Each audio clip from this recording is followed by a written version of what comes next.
Is an interview for the Virginia Holocaust Museum with Emeric Fischer.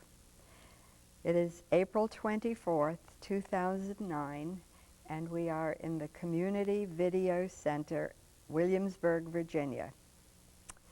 The interviewer, I am Inga Horowitz. The videographer is Chuck Weizenhofer and George of the Community Video Center. Mr. Fischer, could you please state your full name and then spell, please? Emeric Fischer, E-M-E-R-I-C F-I-S-C-H-E-R. Thank you. What is your place of birth? D-E-V-A, Deva, Romania. And your date of birth? 2/5/26. So you are now 83. 83 years old. What is your mother's, let's talk about your parents first. Your mother's maiden name, please. Schrater, well, her first name is Gisela, and the family name is Schrater, spelled S-R-E-T-E-R. Again, S-R-E-T-E-R. Okay, and her place of birth? All right, this is a Hungarian word, so I'll say it slowly. H-A-J-D-U-N-A-N-A-S.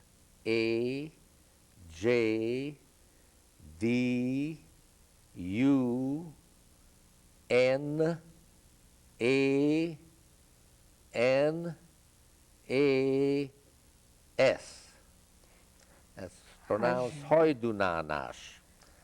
Now, the A's have an accent on them. If you can, I don't know if your computer can put them on there or not. Okay, and that was in Hungary? That's in Hungary. Is that a large city? No, well, back then it was a village.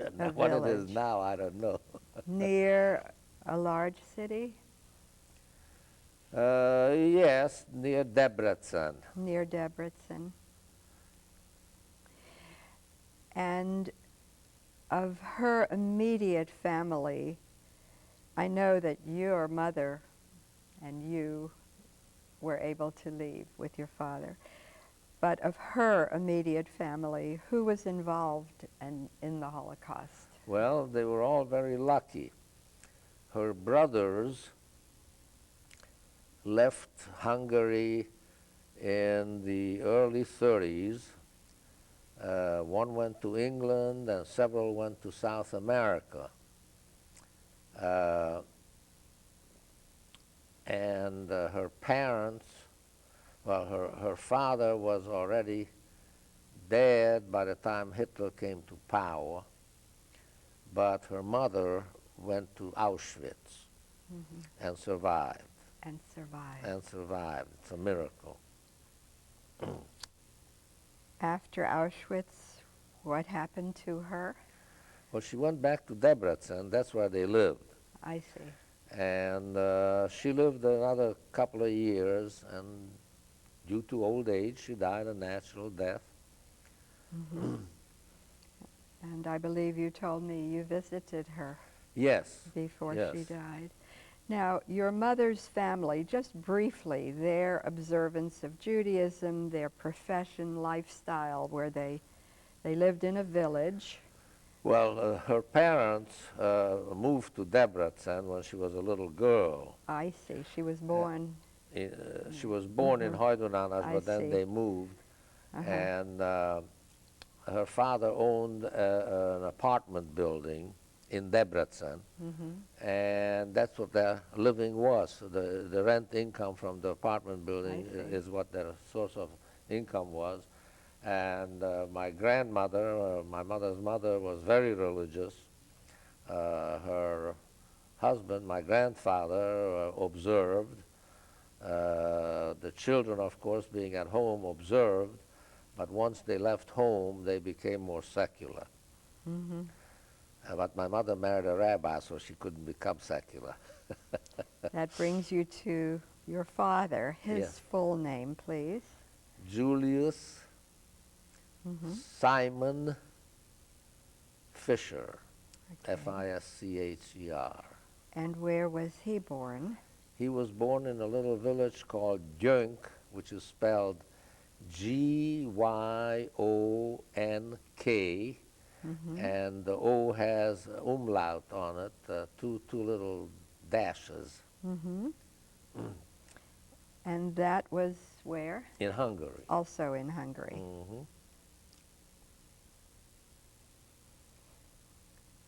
So were these parts of Hungary that later... No, these remained Hungary. They remained these are in Hungary. Proper inside Hungary, yes. Okay. Now what about his family vis-a-vis the Holocaust?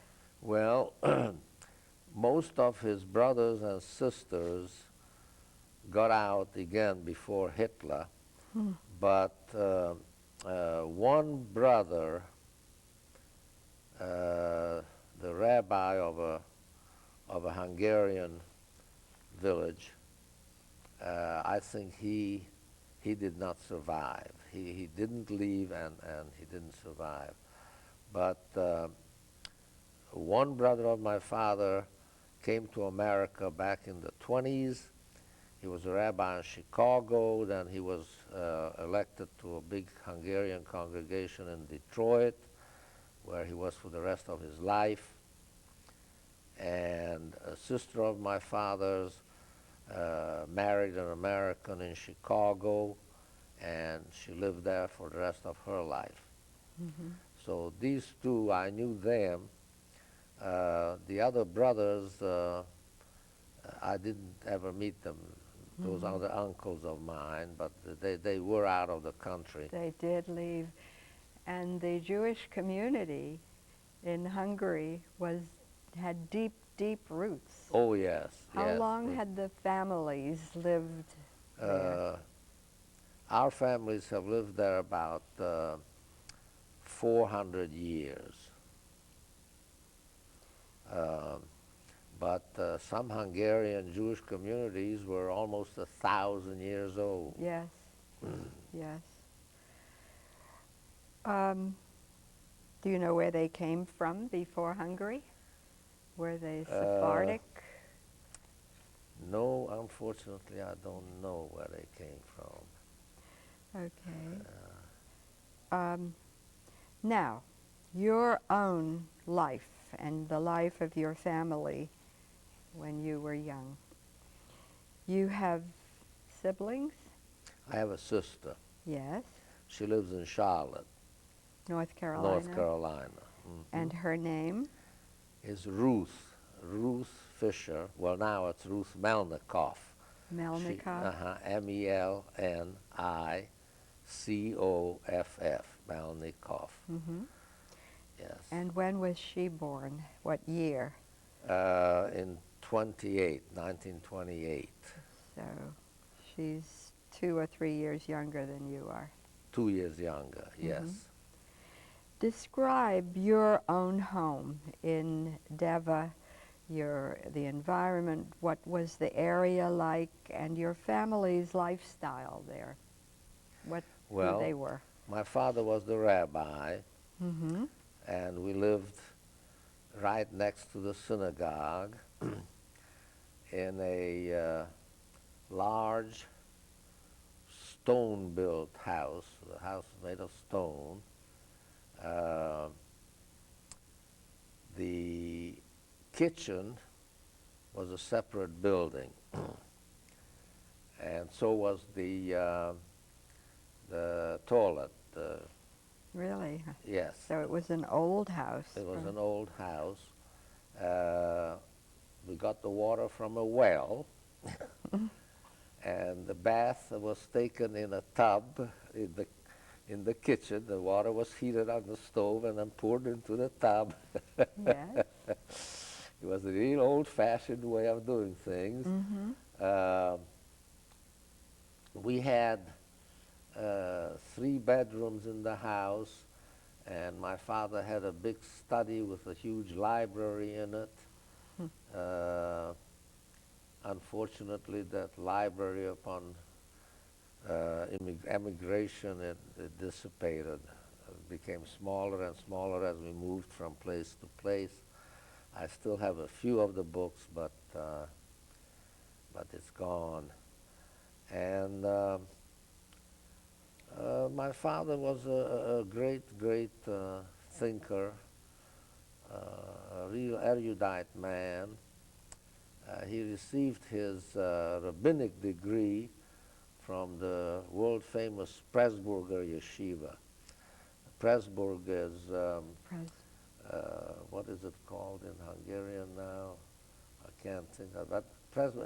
During the Austro-Hungarian Empire, it was called Pressburg, and it's in either Slovakia or Czechia. It was in Czechoslovakia, but which part it went to after they divided them, I don't know. And anyhow, he also had 2 or 3 doctorate degrees along with it.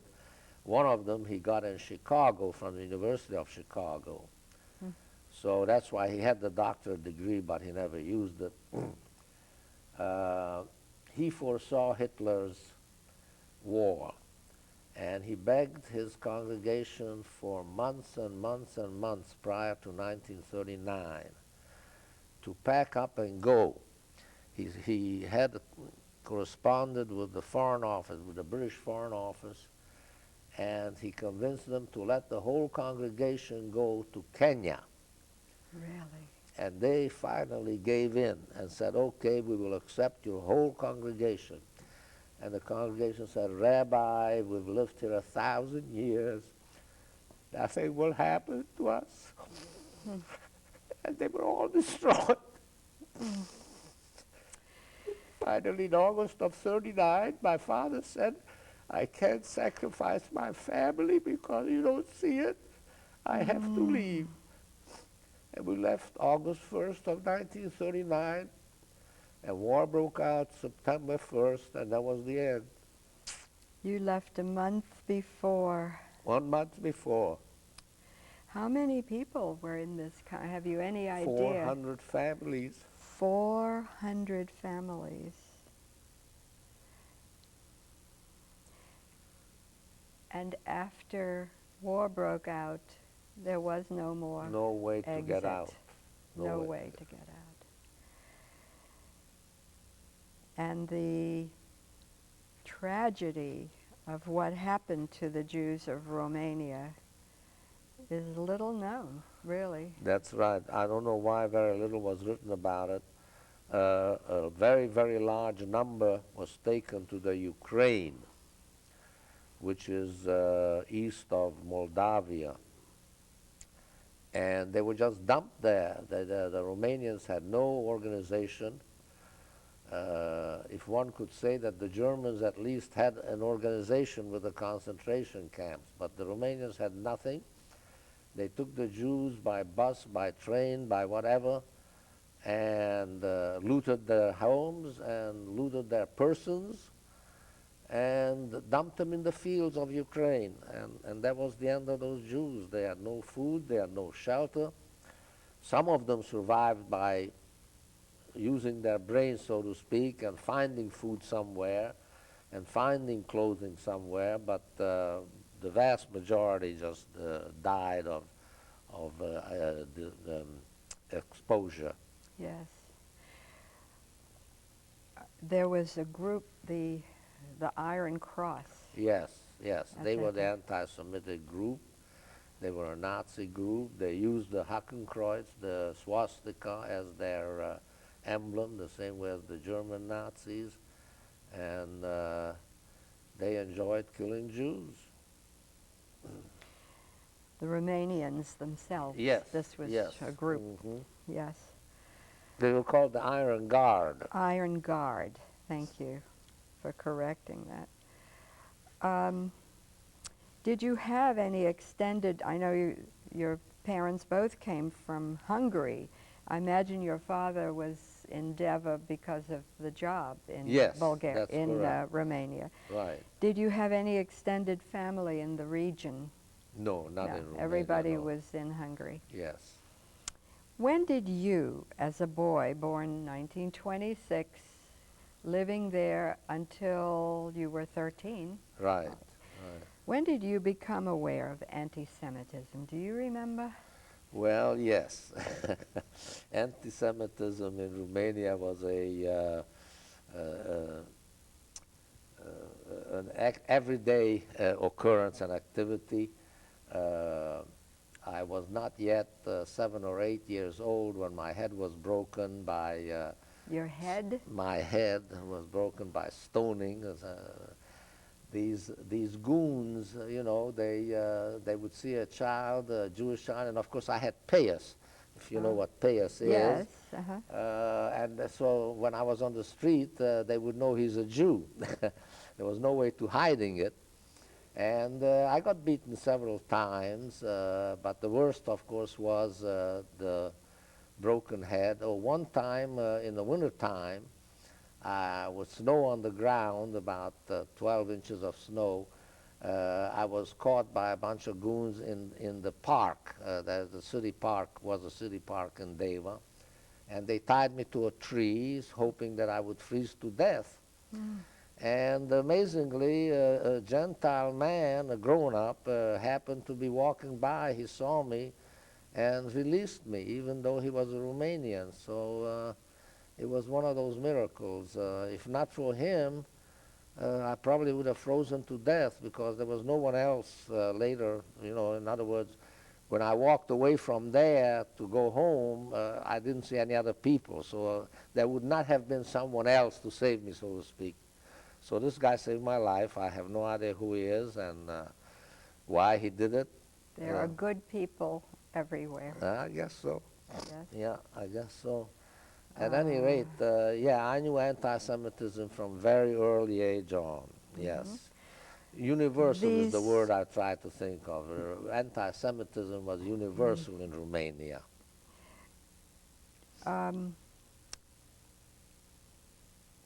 In fact, when I was ready to go to high school, you know, in Romania, as in most European countries, you have 4 years elementary and 8 years high school. And when I was ready for high school, I would have been 11 years old. We went, my father and I went to the high school to register, and we went to see the principal. And the principal said, "Rabbi, I cannot guarantee the safety of your son. The building is huge." It was a very, very large building, and I can't be everywhere at one time, and he may get harmed. So I suggest that you send him somewhere where there's a Jewish high school. So I was sent away to a city called Oradea, O-R-A-D-E-A. It had a very large Jewish community. It had a Jewish school from elementary all the way through high school, of course accredited by the Romanian educational ministry. And that's at the age of 10, I was sent away from home in order to be able to get an education. And you lived there? I lived there in Oradea, yes. With a family or a dormitory? With a family, with a family. I wanted to ask you, when you talked about the goons who did this to people, were these young people? Yeah, they were, very you know, young? 14, 15, 14, 16. 15. Yeah, yeah. Were they in uniform? No, no. But you see, they would attack younger children. They wouldn't attack a 14, 15-year-old Jewish boy. They would attack a 7-year-old Jewish boy. So, yeah, we called them goons because that's what they were, really. Jew hate was something they heard from the pulpit. From the pulpit? Yes, yes. The priests were extremely anti-Semitic. They followed the New Testament belief that the Jews crucified their God. The Jews, not the Romans. And, this is what they believed. And they preached it. Yes, they preached it. I'm reading a chapter from a book called The Psychology of Evil. I think that's it. And he believes that people are born the same and evil is taught. And it is. The 4 years of elementary school, Were those in public school? Yes, yes. In Deva. Who were your friends? Who did you play pal around with? Well, generally it was only Jewish children. You know, after school let out around noon or 1 o'clock at the public school. And from there, Jewish children went to Cheder. And we were in Cheder till about, depending on the season. In the wintertime, 6 o'clock. In the summertime, till 8 o'clock. And so we Jewish children played together, you know. But I had one Gentile friend, one Romanian boy, and I can still remember his name, was Liviu, Liviu. His last name was Groza, Groza, and you may have heard that name. No. His father, Groza, Petru Groza, was a minister in Romania, but he was a communist. Ah. And at a point of time, I guess it was after World War I, he was deposed because he was a communist.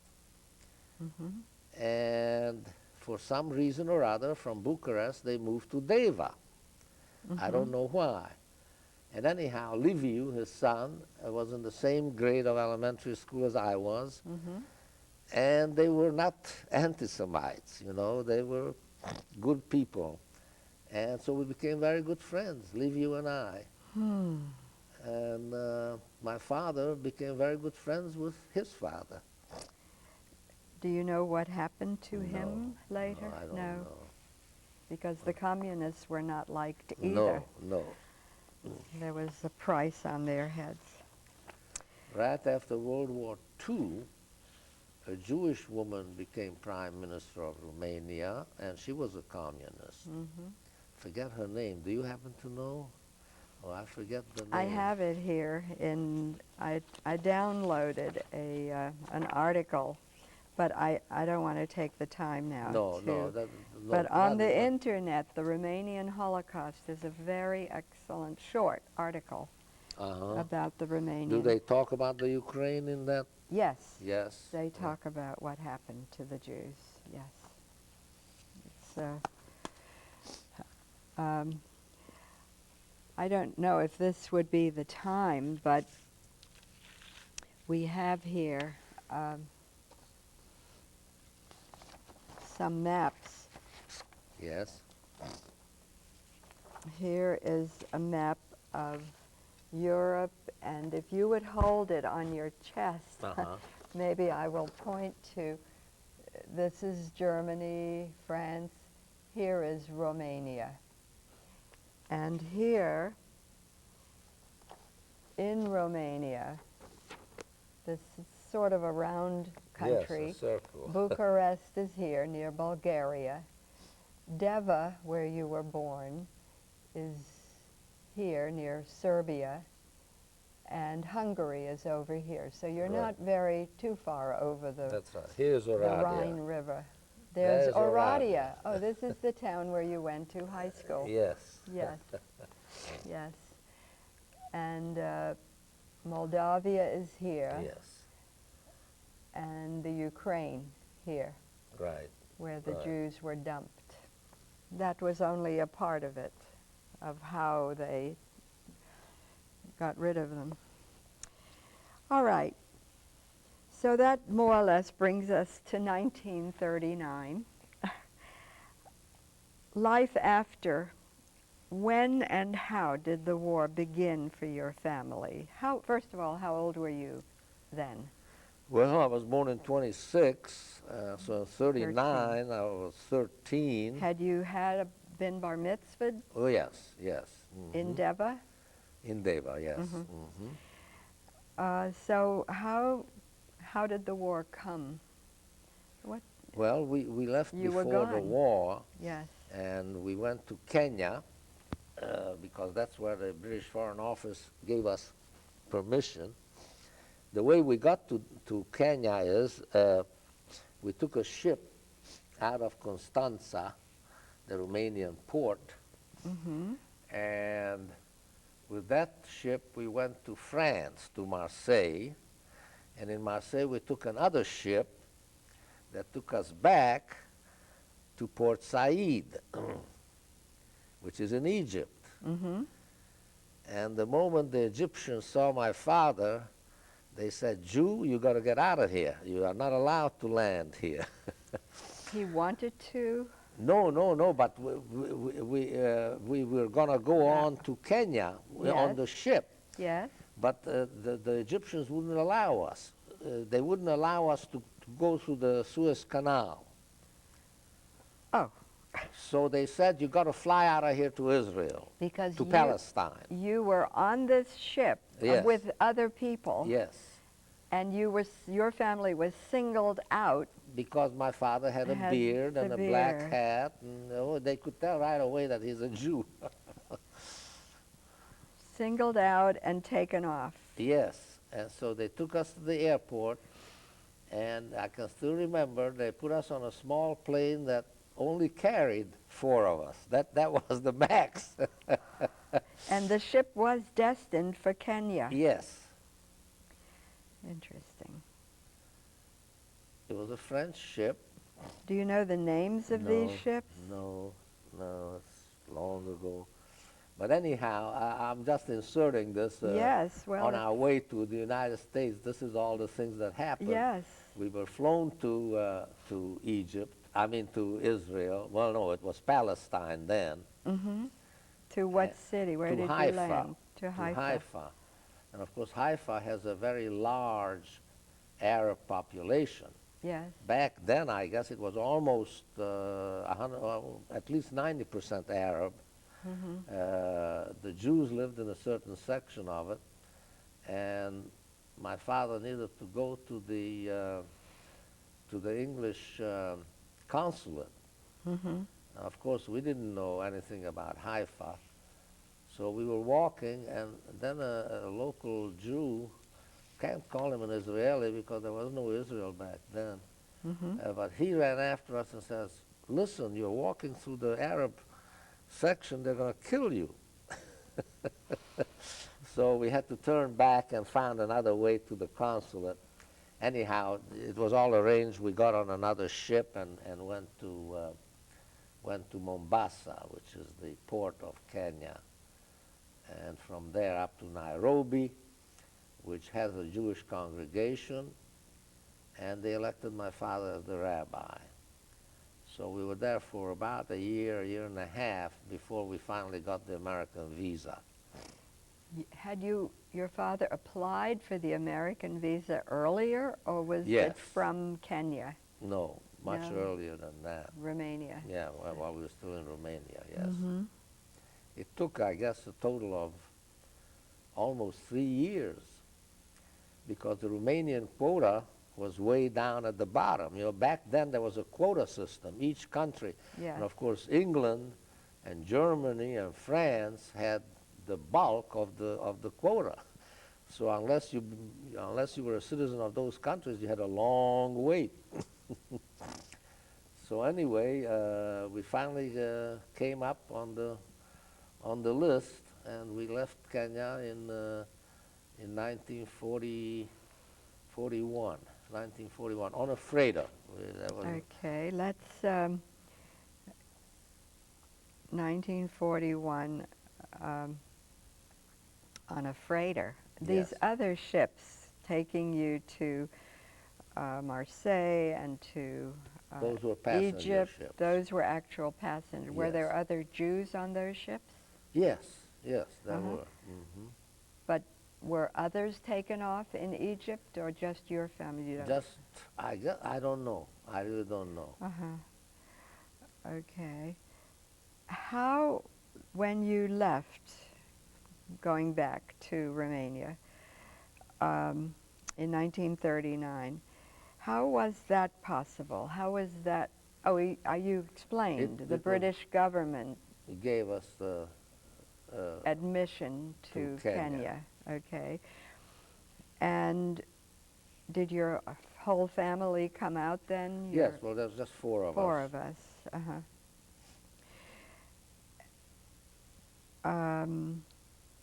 Did nobody else from Deva came with you? No, nobody. Nobody else listened.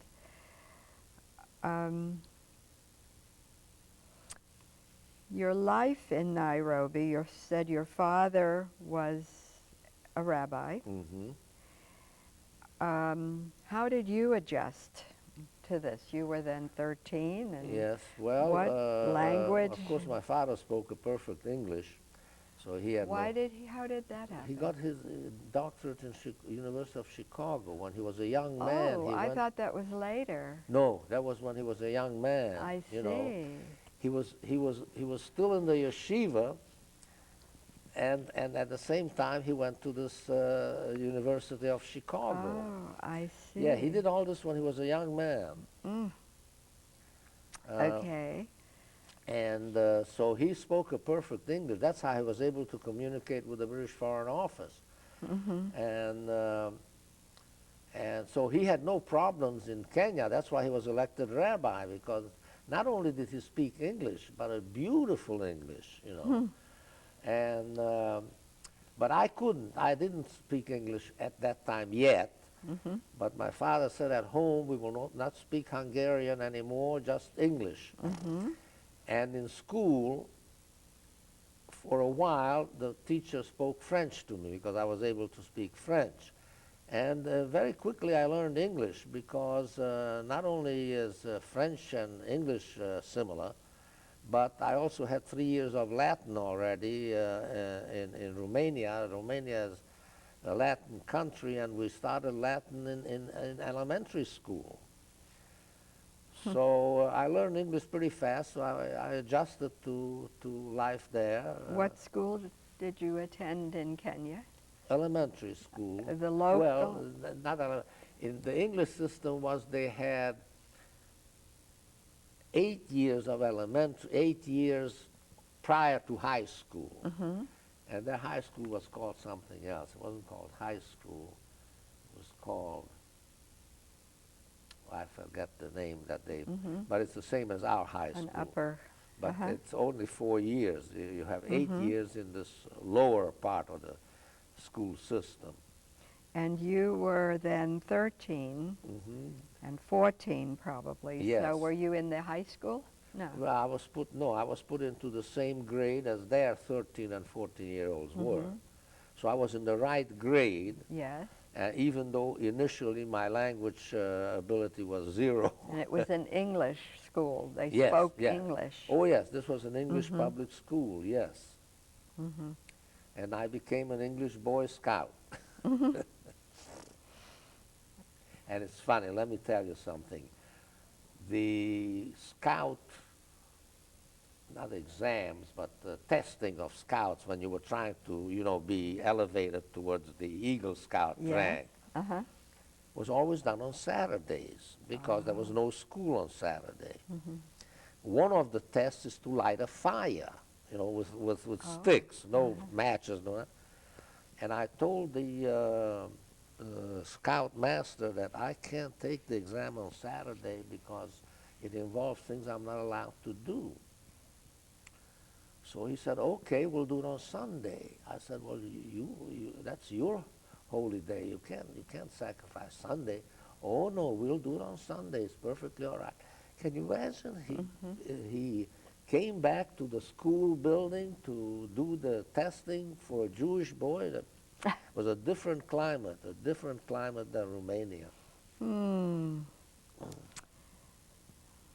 That's an interesting little indication, isn't it? Do you remember you left Romania in August, beginning of August. When did you arrive in Nairobi? In Nairobi? It must have been sometimes in October because we stayed in Palestine some time, I can't remember exactly the days or weeks, waiting for a ship that was going to go from there to Mombasa, to Kenya. And then your father, the possibility to come to America. When did you leave Do you remember when you left Kenya on a freighter? On a freighter. It was 1941, I think. Yes.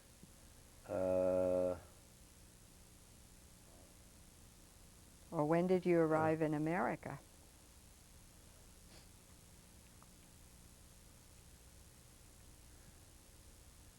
It was summertime. It was summer, and we landed in Baltimore. That's where the freighter went to. Baltimore. And an interesting thing happened there, too. Mm-hmm.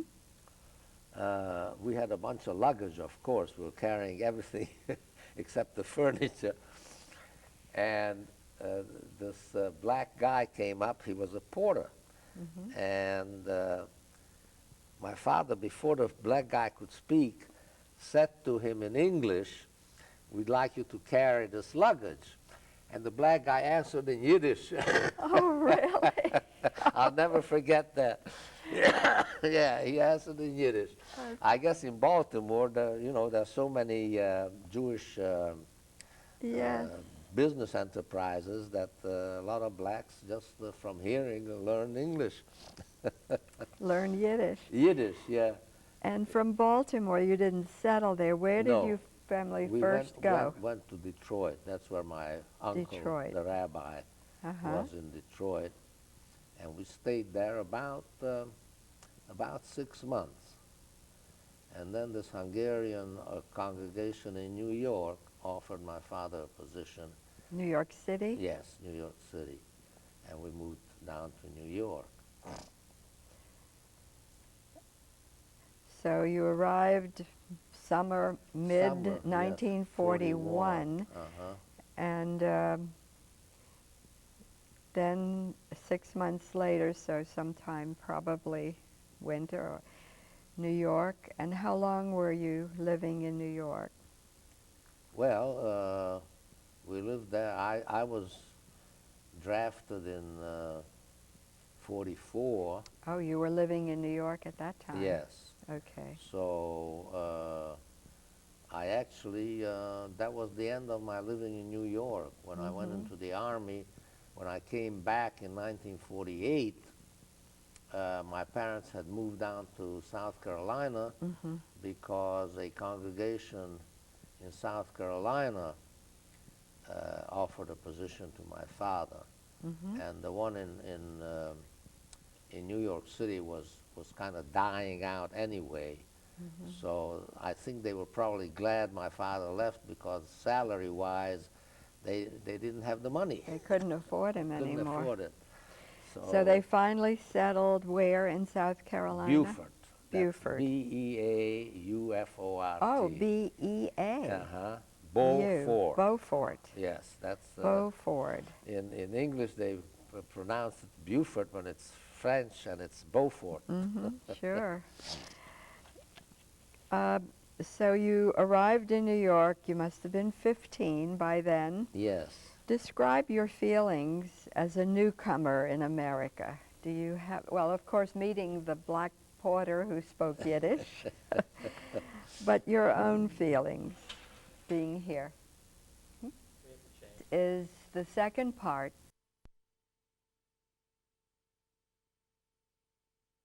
of an interview for the Virginia Holocaust Museum with Emeric Fischer on April 24th, 2009.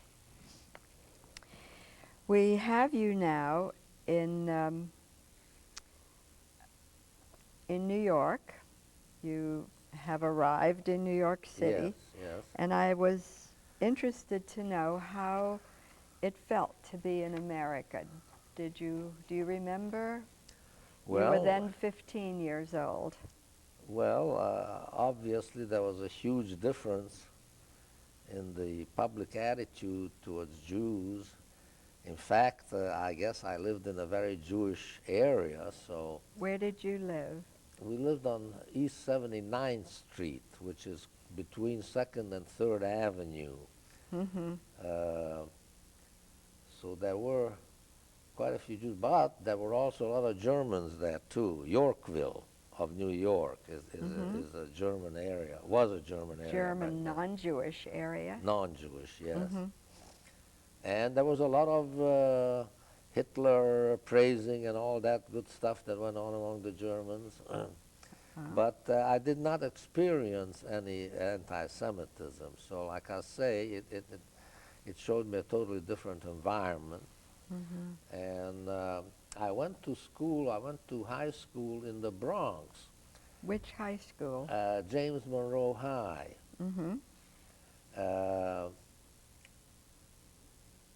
I'm not sure now why I didn't go to one in Manhattan, since we lived in Manhattan. I know I applied to Stuyvesant, which is still, I think, one of the top high schools, and I wasn't good enough for them. By that time, your English was fine. Oh yeah, my English was okay, yes. But anyhow, I graduated from James Monroe High. You actually graduated. As the top student, as the top graduate, so I Whoa. could have told Stuyvesant, see what you turned out. No. But you were the valedictorian? Yes, you know, yeah. And then, as I say, I had about 3 months at CCNY, City College of New York, before I was drafted. I was drafted in May of 1944. I graduated in January of 44 and went to City College for those 3 months. And as a GI, I was trained at Fort McClellan, Alabama, the 13-week training, and another 2 weeks up in Missouri. Fort Leonard Wood, that was the name of it, Fort Leonard Wood. In Missouri. In Missouri. And then we were shipped to Europe. We landed in Marseille, France. Again in Marseille? Marseille, And that was 3 or 4, when did you land in Marseille? In December of 44. And we fought our way up the Rhine River, and we took some big cities, including Strasbourg on the Rhine. I think that was one of the big cities we took. Saarbrücken? Saarbrücken, yeah? Yes, Saarbrücken. We took Saarbrücken, and I looked up the history of, you were in the unit, the 70th? 70th Infantry. Right. Infantry Division.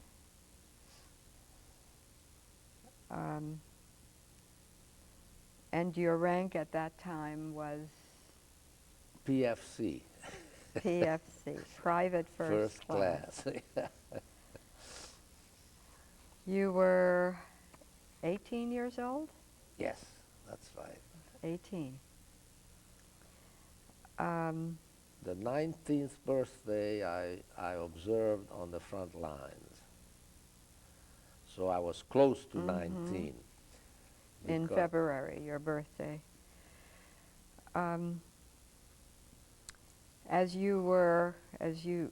So from December until the end of the war, you were fighting with the 70th Infantry Division. That's correct.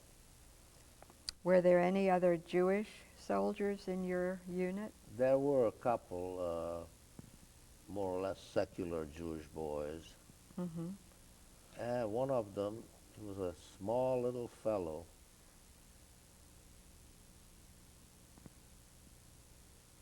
Kaczki, we called him. Kaczki, which is duck in Yiddish. Oh, yeah? He got hit by a shell, and it took half of his face off. It was horrible.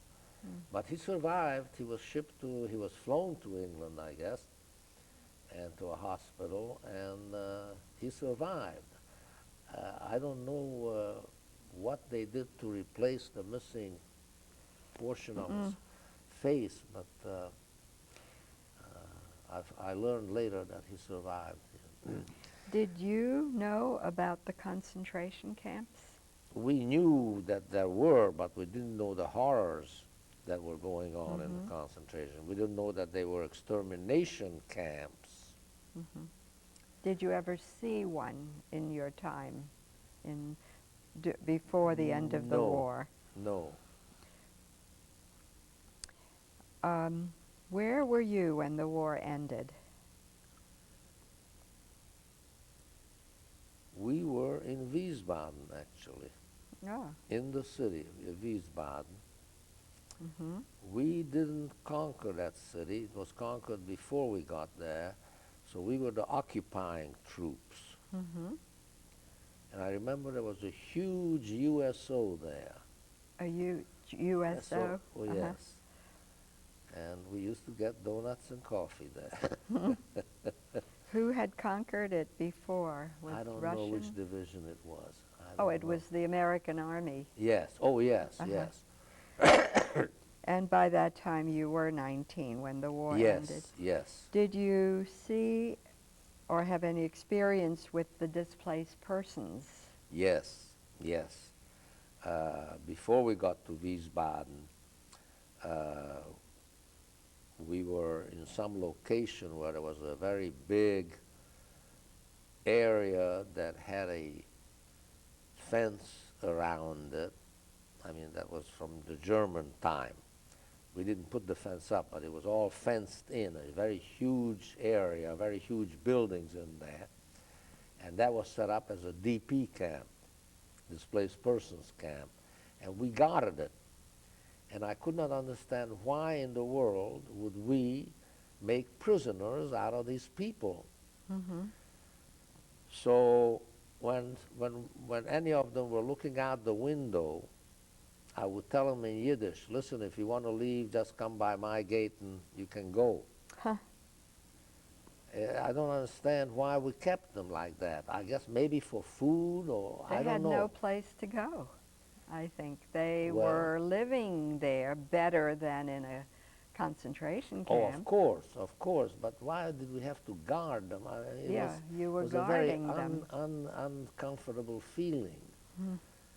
And that's why I told them, you want to leave, be my guest.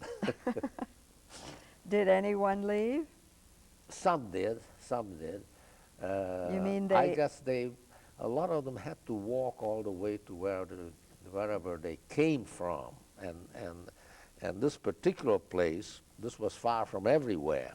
I mean, far from Poland, far from Hungary. Do you know where it was? Huh? Do you know location where? No. No. You know, it's a funny thing. When you are a plain old GI, you really don't know what goes on. We didn't know where we were fighting when we were fighting. You know, we didn't know this was Saarbrücken, not until later on. And so when we were out there in the fields, we would ask each other, have any idea where we are? No, I don't know. There was no communication from the upper level down to the lower level. The lowest. So when we were at this place, all we knew was that these were DPs. That's all we were told. Did you know they were Jewish, or were they Jewish? Yeah, they were Jewish. Yes. Yes. How did you know that? By speaking with them. Oh. I spoke Yiddish with them. What did they look like? Were they? You know, one of the things that's also puzzling, they did not look too bad. The ones that were in this particular DP camp. Of course, they lost a lot of weight, but they didn't have that death-like look. And of course... Did they tell you where they had been? No, we didn't carry on that sort of discussion. Nationality? Well, they may have, but I just don't remember now. They may have said, I'm from Poland, I'm from Hungary, and so Romania, but I don't recall. Yes. But I do know they were Jews. This group here, this huge group, was Jews, and they may have been incarcerated towards the end of the war. That's why they were still in fair human shape. Had this area fenced in? Was it formerly a concentration camp? No, no. No. I don't know what it may have been a German army camp. I you see. know, Uh-huh. could have been. Uh-huh. But I wanted you to understand that we didn't build the fences. We didn't go to that extent. Right, right. It was ready. Did you witness any post-war revenge killings, beatings, revenge? Did you see anything like that? I saw one act. A German soldier, and he could have been an ordinary Waffe. What do they call them? Uh, Not an SS guy, but an ordinary German Foot GI. soldier. Uh-huh. Yeah, German soldier Mm-hmm. came with a white flag, and one of our guys shot him. Oh. And everybody in the company was very upset with him. Mm-hmm. There was nothing we could do about it, but yeah, he shot him. That's the only one I saw. I didn't see any kind of torturing and so forth. And like I say, this guy was definitely not an SS guy, so he may not have deserved to be shot. Mm-hmm.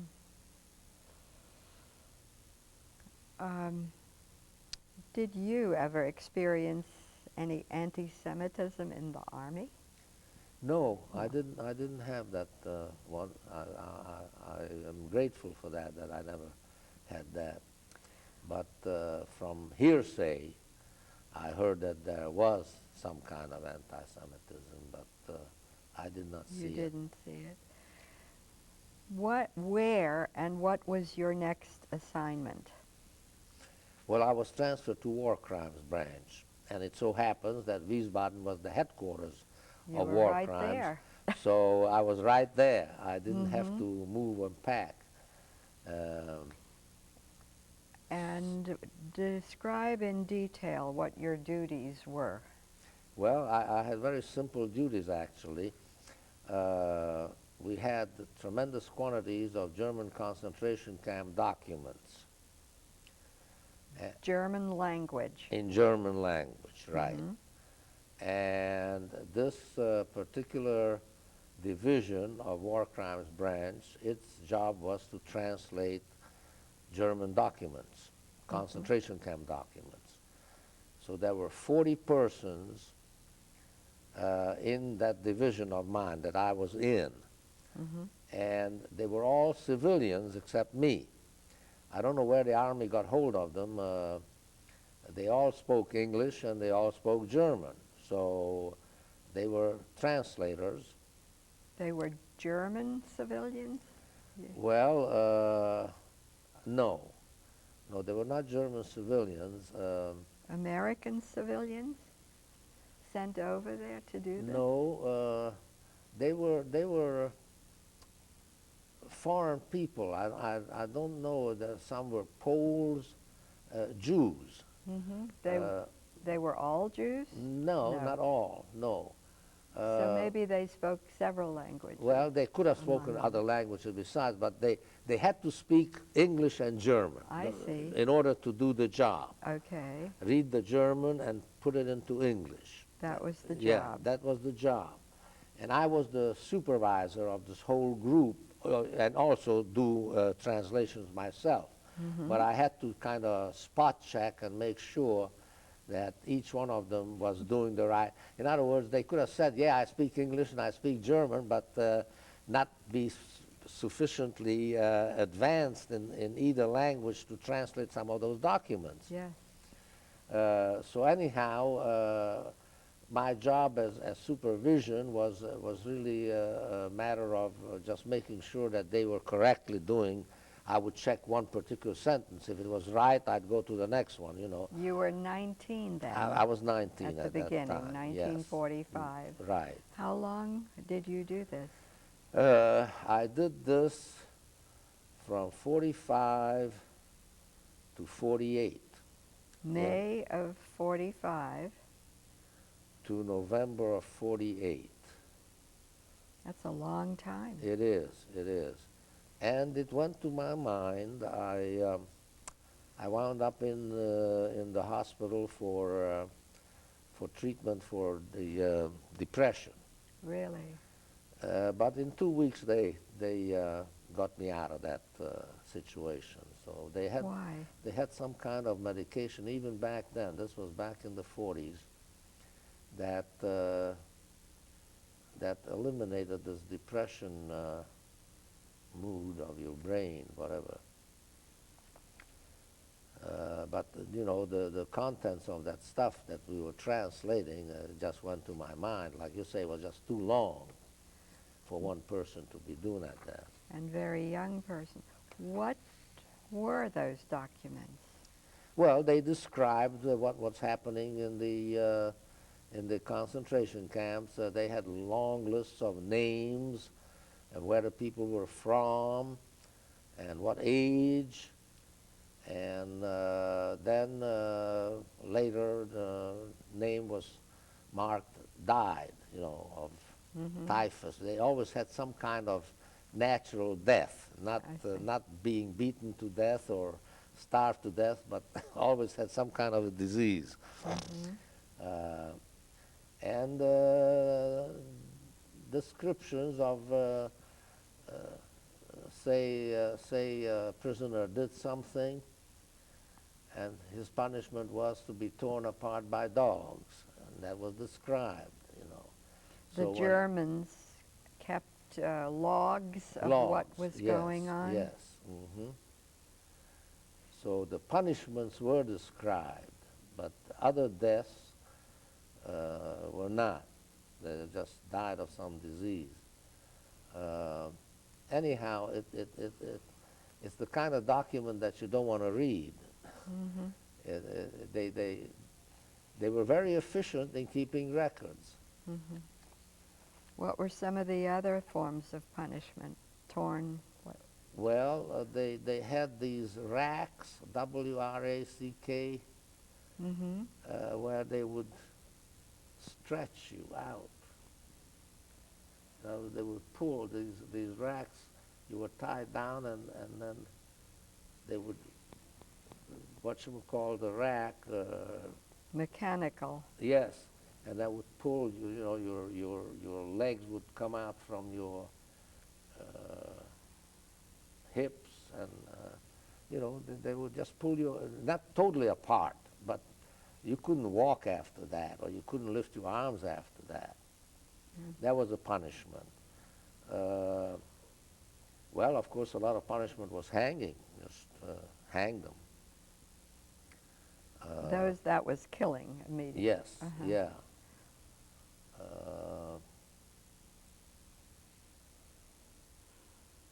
Of course, beating them with things like we would think of it as a baseball bat, you know, Club. a piece of wood that was very, very hard wood.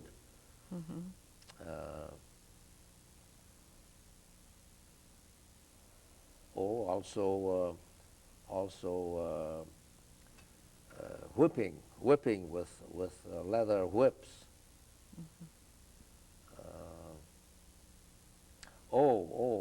Making them pull very heavy instruments, say a tractor. They would take the wheels off and make them pull the tractor on cement or on hard dirt.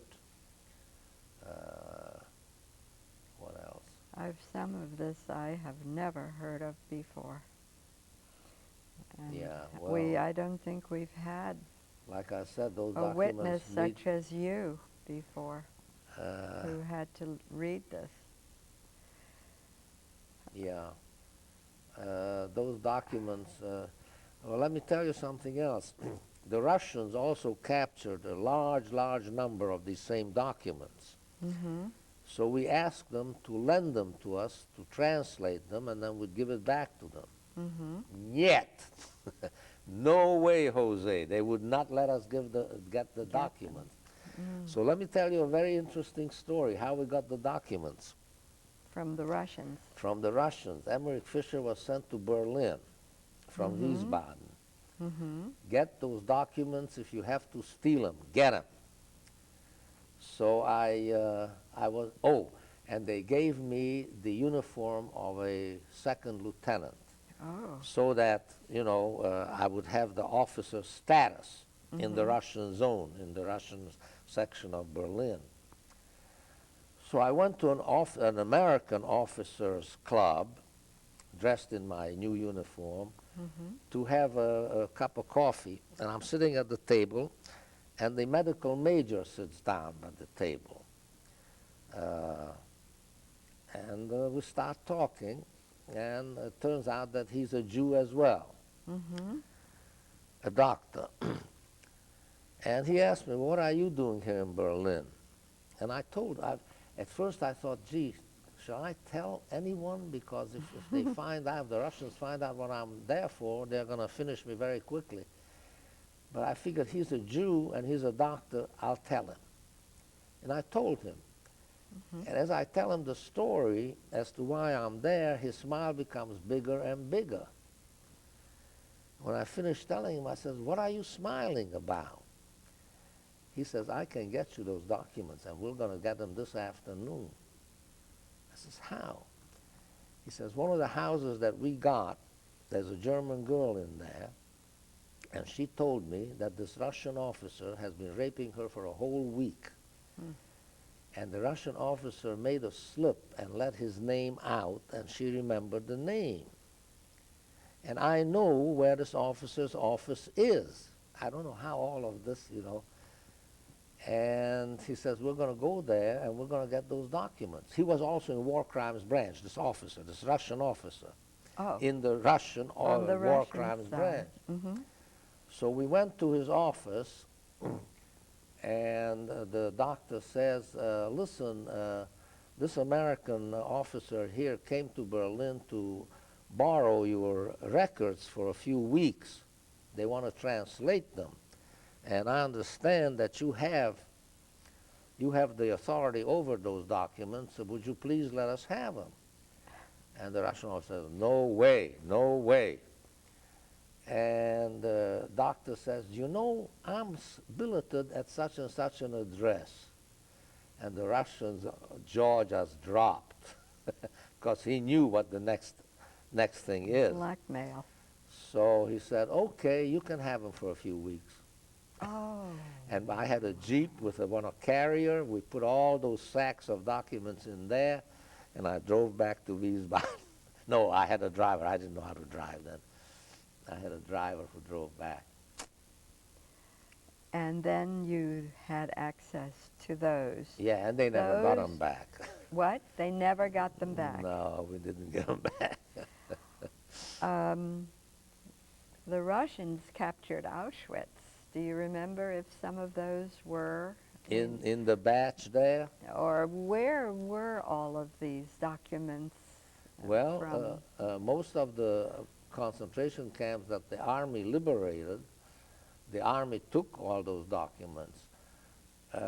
They should have wound up in Wiesbaden. They should have, but it doesn't mean that they did. For one thing, a lot of American officers stole some of that stuff. Yes.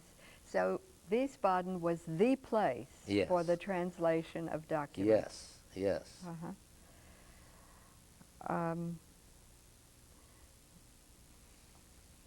Do you remember specifically where some of this were, these camps and these documents from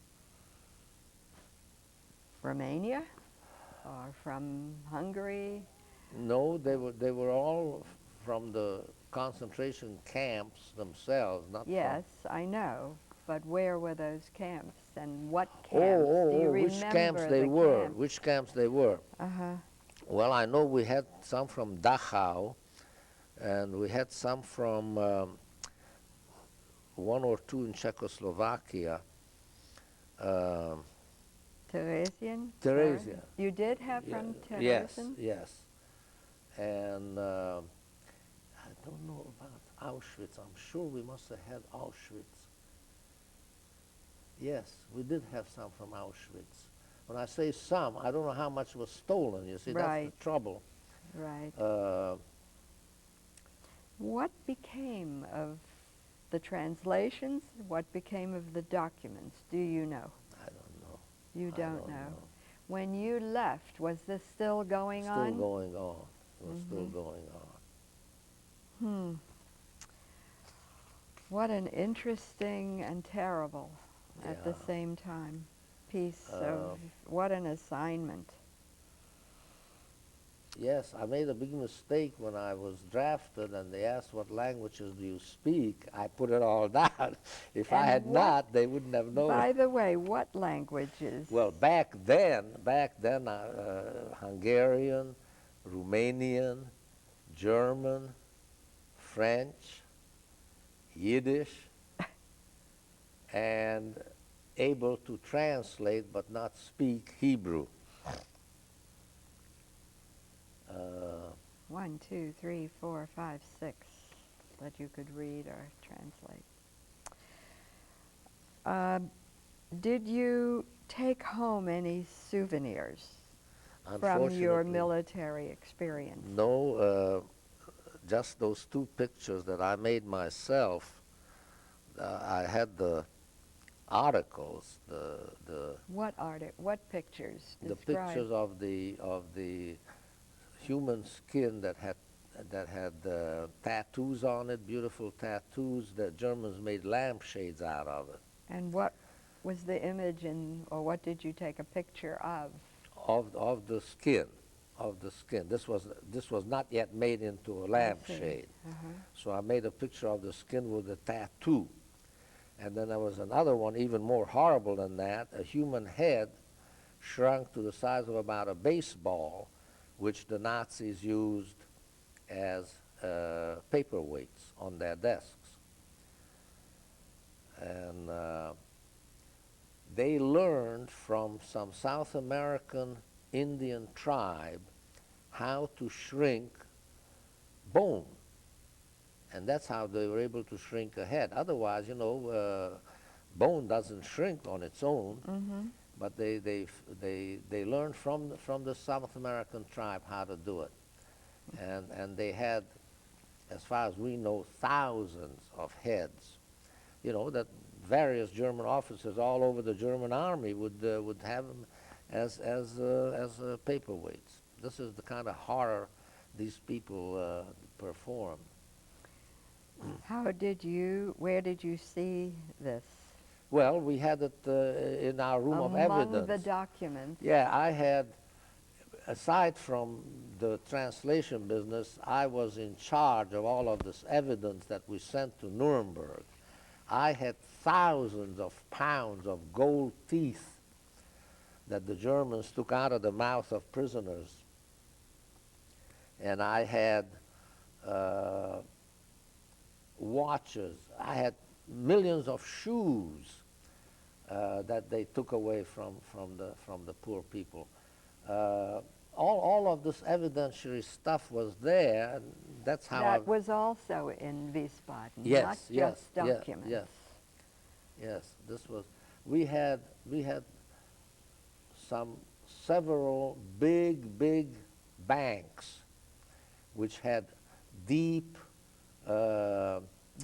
vaults because of bombing. So they had real deep vaults, iron and steel vaults, and that's where all the stuff was kept. We took over all these banks, and that's where war crimes material was kept. And that's how I had access to them, because I was responsible for them. At 19? Yes. Well, because of my languages, that was the and my direct superior was a full colonel. I had no in-between people to report to. It was the full colonel. He was, in fact, the head of the war crimes branch. What was do you remember his name? No, I don't know his name. What was your rank at that point? Well, I was a sergeant. Sergeant. Yeah. You were immediately promoted? Yes, I was promoted to get the job, yes. I see. I guess the job required the minimum of a sergeant's rank. And this all got to you, I can understand, so that you needed medical treatment. Yeah. When did you return to the United States? That was in November of '48. Were you discharged in Germany already? No, no. I think it was at Fort Dix in New Jersey. Fort Dix, yes. And what next in your life? Well, I went back to school. Your family was still, no, they were already in Beaufort. Yes, yes, my parents were, and my sister was already married. And you went to Beaufort then? Yes, yes. Okay. And then I went to the University of South Carolina, which is in Columbia. And what did you study? Accounting. I started out with engineering. I was going to become a chemical engineer. And fortunately, the very first semester, blueprint drawing and reading was required. It was called, it wasn't called blueprint reading, it was called... graphics? Or? Well, it doesn't matter. That's what we had to do. I couldn't draw or read a blueprint if my life depended on it. And that was lucky, because if they had given that the third year, I would have taken all these engineering courses, physics, chemistry, and then not being able to draw, I couldn't have become an engineer. So then I switched to what they call Jewish engineering. Accounting. Accounting. And that... And I became a CPA and practiced as a CPA for 10 years in Beaufort. And my clients kept growing and growing to the point where I, in good honesty, did not know how to work their tax in such a way that it'll save them money, you know. So I decided I'm going to have to get some tax courses, and I read an article in Time magazine education section that the College of William & Mary has a master's degree in taxation. The only problem to that was that you had to have a law degree before they admitted you to the tax program. So I came up to Williamsburg, I took law for 3 years, and then went into the master's program. And then, instead of going back to do taxes for my clients, the president of the college said, Emeric, don't go out there in that dog-eat-dog world. Stay with us and teach. So you did 3 years of law school, and then you did more... 1 year of 1 year. Taxation, Master of Taxation. And then the president of the college asked me to stay on and teach, and that's what I did. And the reason he happened to know of me is I don't study for grades. I mean, that's foolish to study for grades, but I made straight A's. So for a law school student to make straight A's was apparently not an everyday occurrence. And he knew about it, and then when after I graduated, he called me in and said, stay and teach. And I said, okay. And I loved it. And you did that how long? For 30 years. 30 years. And you still live in Williamsburg? Still live in Williamsburg, yes. Are you a doctor? Have you your doctorate? Well, they have that title, but I don't consider it, you know, because it's not a PhD. It's an LLM. LLM? What does that mean in Latin? In Europe, these people use their doctor title. Yes, I know. But in the United States...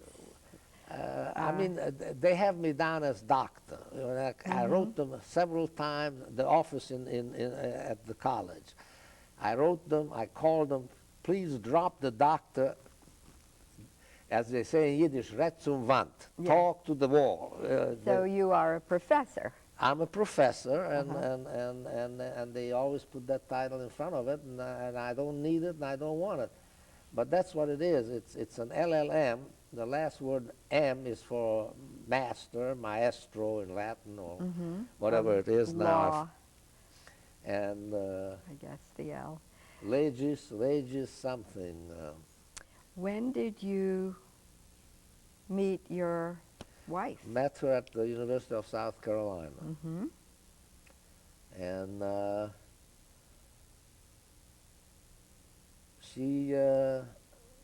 she chased me until I caught her. What is her full name? Bernice Cooper Fischer. Cooper. Cooper, yes. Cooper. Uh-huh. And she is American born? Oh, yes. Oh, Uh-huh. yes. Mm-hmm. From Born where? in Savannah, Georgia. Savannah. And you have children. Tell me about them in their birth order. Well, David is the oldest, Mm-hmm. David Charles. Mm-hmm. He's now a practicing attorney in New York City. His specialization is corporate law. He got his degree here at William & Mary Law School. Mm-hmm. And in his third year... With you somewhere. Did he ever take a class? Finish? Okay. We're going on too long. Go ahead. We're done? I want to hear about them. That was your firstborn. Okay. And the second one? Is Paula. Paula was second. Okay. And she is now? At MCV, doing some research, medical research of some sort that I don't understand. And her name is, she's married, so her yes. name is? Anderson, Paula Anderson. Does she have children? Yes, she has two boys. One is... That's about all we're going to have time for. Your okay. middle child, or your youngest, is Joel. a son. Joel? Joel, Joel. Mm-hmm. And he graduated from Madison, has a finance degree, and is working for a internet company. Where? Where does he live? In Springfield, Virginia. Okay. Now, how do you explain to children what happened, the Holocaust? Do you have a way of explaining to people, children? to children, to people? How do you answer people who say it never happened? I have not given any thought to it, and I've never had the opportunity to do it. Do you ever talk about your time? No. You never have? Mm-hmm. No, the children have asked me, and I told them I don't feel like talking about it. Mm-hmm. But they know it happened. They know very well that what I had to do for several years had to do with the Holocaust. So they know that it existed, and it's just the details that I didn't feel like telling them all about it. What one lesson do you think we should learn by remembering this period?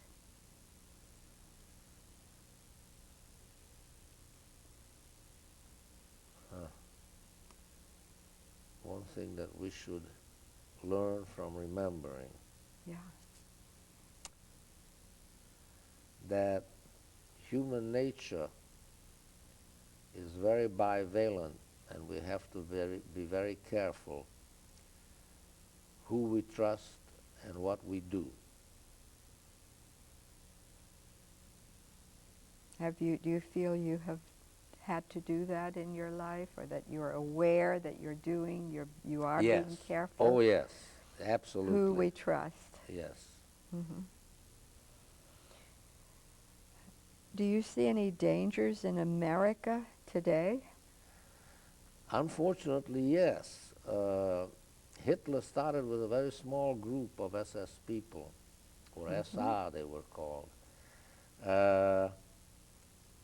We have the Ku Klux here. We have some Nazi groups.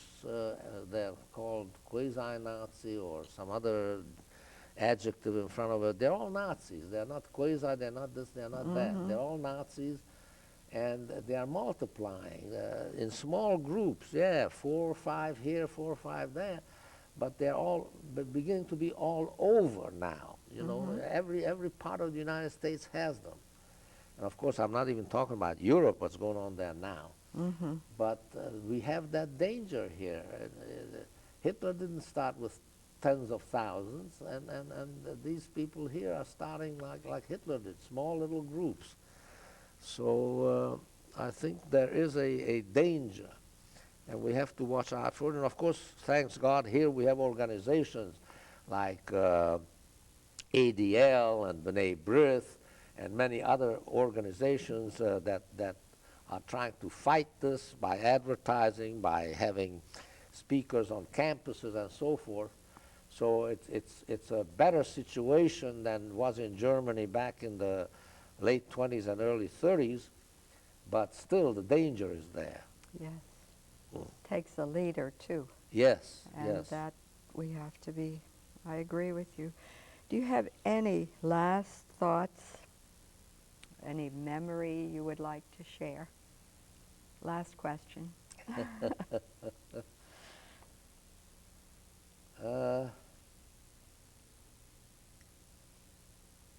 Well, I think that as a whole, with all the tragedies that I had to witness through documentation, not through personal visual seeing, that I have been very fortunate, notwithstanding all that. And I thank God that He took care of me all this time. And you have contributed the life that was spared and well lived. Thank you very, very much. You're very welcome. Very welcome. For sharing your story. It was an important story. And they said that we were finished. The time element was